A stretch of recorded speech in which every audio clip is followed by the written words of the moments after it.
Kelanchal times, हर खबर पर हमारी नजर। नमस्कार, स्वागत है आप सभी का केलांचल टाइम्स में। मैं हूं आपके साथ मानसी त्यागी। रुक करते हैं इस वक्त की बड़ी खबर पर। ऑस्ट्रेलिया के डेविड वार्नर भारत में बेहद लोकप्रिय हैं। देश में उनके फैंस की संख्या अच्छी खासी है।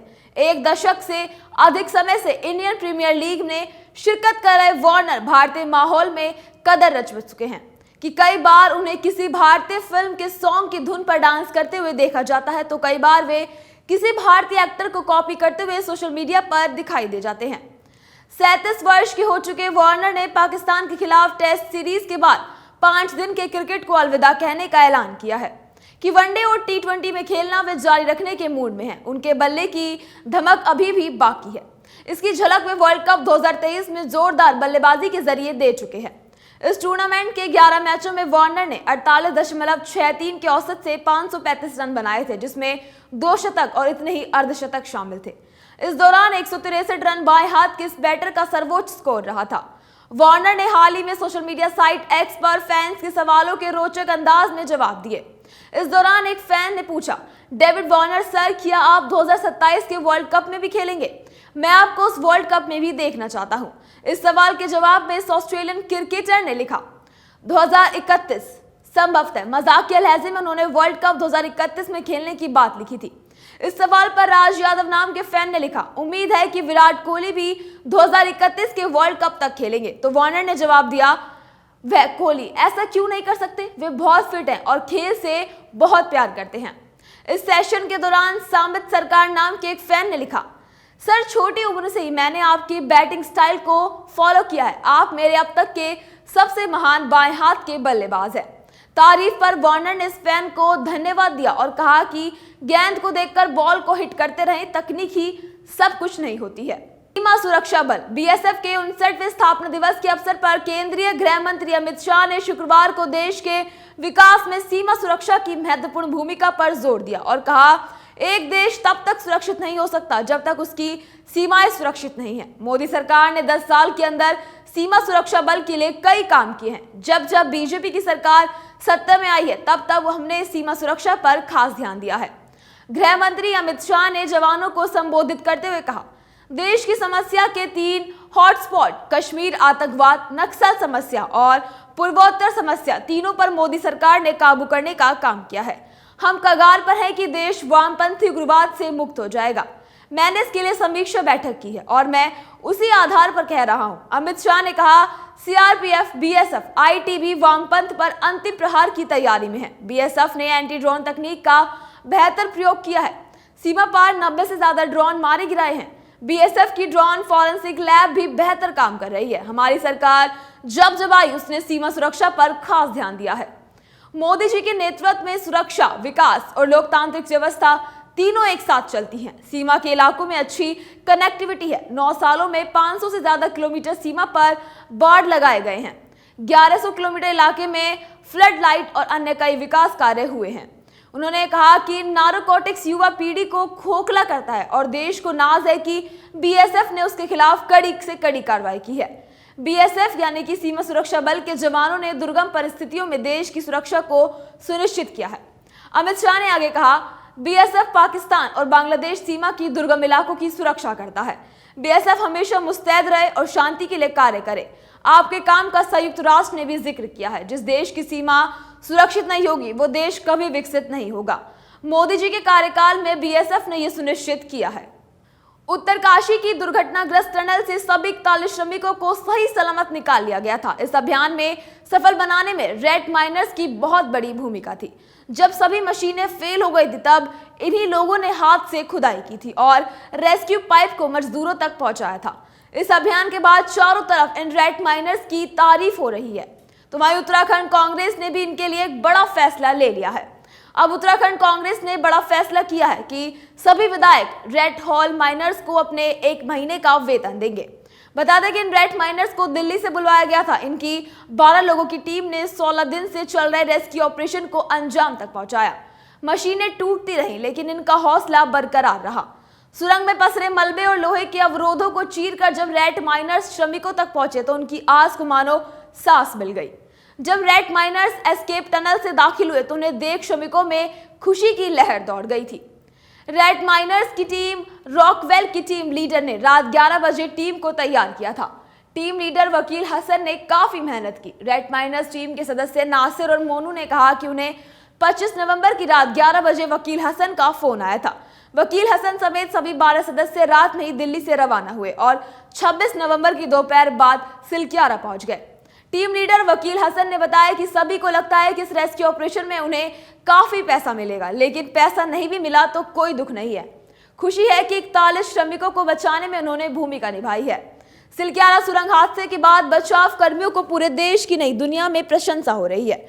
इस काम में लगे श्रमिकों, रेड होल माइनर्स सहित बचाव में लगे सभी महत्वपूर्ण तकनीकी कार्मिकों को कांग्रेस पार्टी भी सम्मानित करेगी। नेता प्रतिपक्ष यशपाल आर्य ने बचाव कर्मियों को सभी कांग्रेस विधायकों का 1 माह का वेतन पारितोषिक के रूप में देने की घोषणा की है।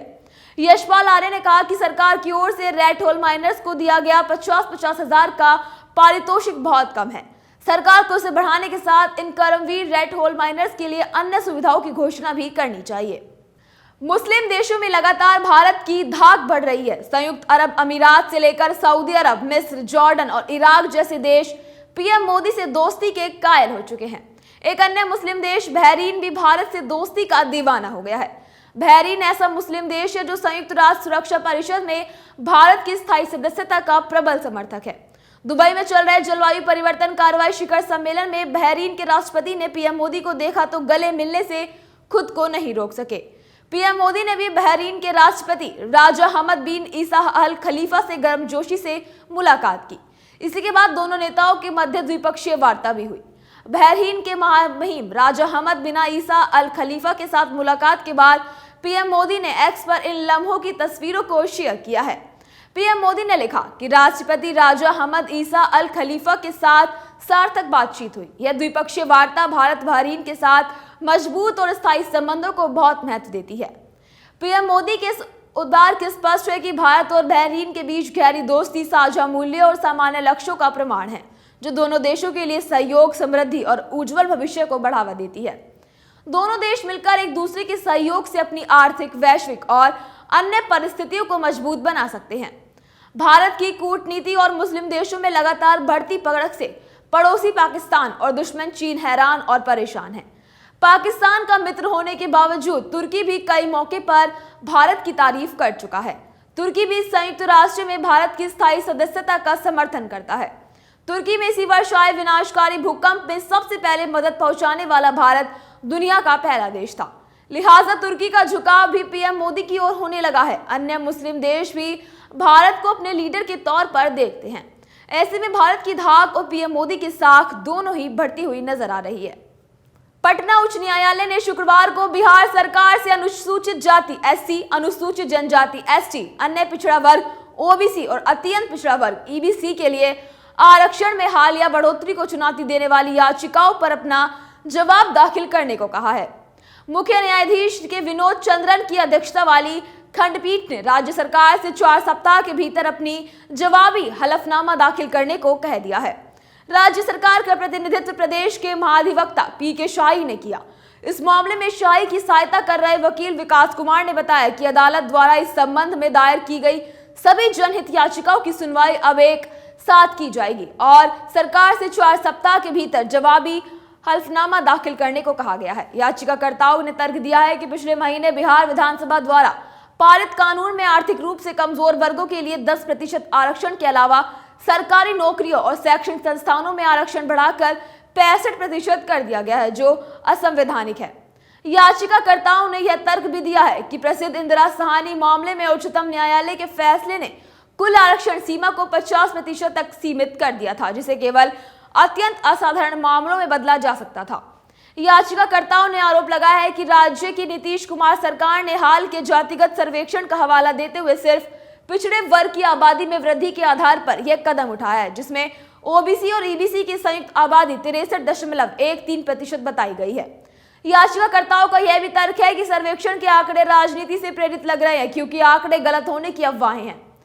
बता दें कि केंद्रीय गृह मंत्री अमित शाह सहित बीजेपी के नेतृत्व वाले एनडीए के नेताओं ने आरोप लगाया है कि सर्वेक्षण में राज्य के सत्तारूढ़ महागठबंधन का नेतृत्व करने वाले राजद की तुष्टि के अनुरूप यादवों और मुसलमानों की संख्या को बढ़ाकर दर्शाया गया है, जो अन्य पिछड़े वर्गों के लिए नुकसानदेह है। हालांकि राजद अध्यक्ष लालू प्रसाद यादव के पुत्र व उप मुख्यमंत्री तेजस्वी यादव ने इन आरोपों को खंडन कर दिया है। महागठबंधन सरकार ने भाजपा पर आरक्षण विरोधी होने का भी आरोप लगाया है। इससे पूर्व भी दायर की गई याचिकाओं में आरजेडी ने भाजपा का हाथ होने का आरोप लगाया था और कहा था कि स्थानीय निकाय चुनावों और जाति सर्वेक्षण में ईबीसी के लिए आरक्षण के रास्तों में बाधाएं डालने के उद्देश्य से अपने समर्थकों के माध्यम भाजपा इनके खिलाफ याचिकाएं दायर करवाती है। वहीं भाजपा के इन आरोपों का खंडन किया था और कहा था कि जब भी विधानसभा में इससे संबंधित कानून लाए गए तब उसने आरक्षण समर्थक कदमों का समर्थन किया था और जब वह सत्ता में साझेदार थी तभी सरकार ने जाति सर्वेक्षण कराने का फैसला किया था। बिहार की महागठबंधन सरकार ने कैबिनेट प्रस्ताव पारित कर केंद्र से अनुरोध किया है कि एससी, एसटी, ओबीसी और ईबीसी के लिए कोटा बढ़ाने वाले कानूनों को लंबी कानूनी कार्रवाई से बचाने के लिए संविधान की 9वीं अनुसूची में शामिल किया जाए। तमाम ऐसी बड़ी खबरों से जुड़ने के लिए देखते रहिए केलांचल टाइम्स। केलांचल टाइम्स, हर खबर पर हमारी नजर।